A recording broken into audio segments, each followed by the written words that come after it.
proud of the work undertaken by a range of our unions in support of the Palestinian people and in support of boycott, disinvestment and sanctions, but there's none that we're prouder of than the Fire Brigades Union, who for many years have led us in the right direction in terms of solidarity with the Palestinian people. So it's with great pleasure that I introduce the Scottish organiser of the FBU, Jim Malone.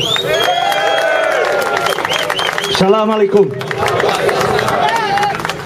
Comrades, brothers, sisters, mums and dads, children, grandfathers, grandmothers, trade unionists, people from all walks of life in Scotland. It's absolutely superb to see this turnout, but also thank all the people that came out on Monday night and showed their absolute disgust at the actions of Israel and their overwhelming support for the actions of those protesters in the flotilla.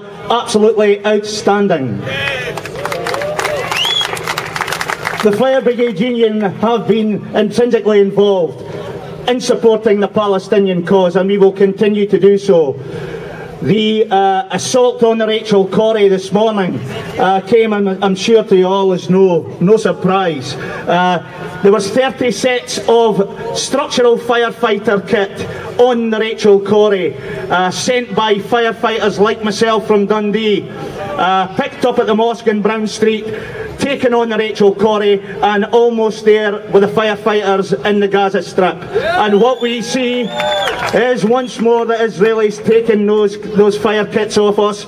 Well, what I would say to the Israelis here, use those fire kits to soak up the blood of the martyrs. Use those kits to represent the blood and the loss of the Palestinian people and the Turkish people who lost their lives on the boat on Monday.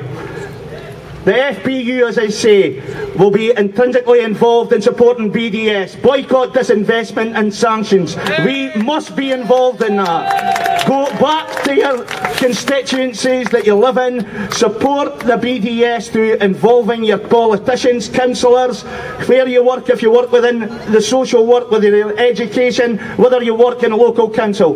Get there and make sure that there's no involvement with any Israeli goods. Do that and we will win the campaign to free the people of Palestine and make sure that Palestinian people can trade freely with the rest of the world. That's very important.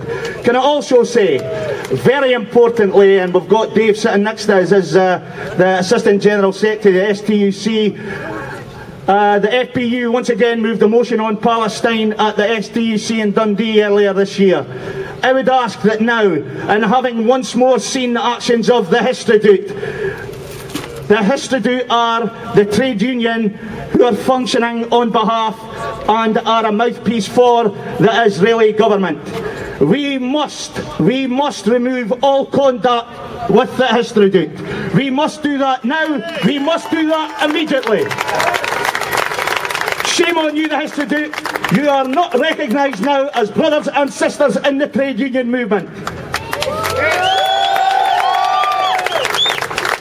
And I have to finish by also saying here is a Scots son of a Scots soldier who, like many here, whose fathers and grandfathers liberated Bergen-Belsen, who came home and told them tales of the horrors of the Nazi regime and what they had seen in Bergen-Belsen in 1945. But my father also served in Palestine at the end of the war. He was a regular soldier, and he also told me the disgust that he felt in the treatment of the Palestinian people by the Zionists then. We must take that fight against Zionism that my father saw, and we must take that fight forward into the 21st century through the trade union movement and onward to victory.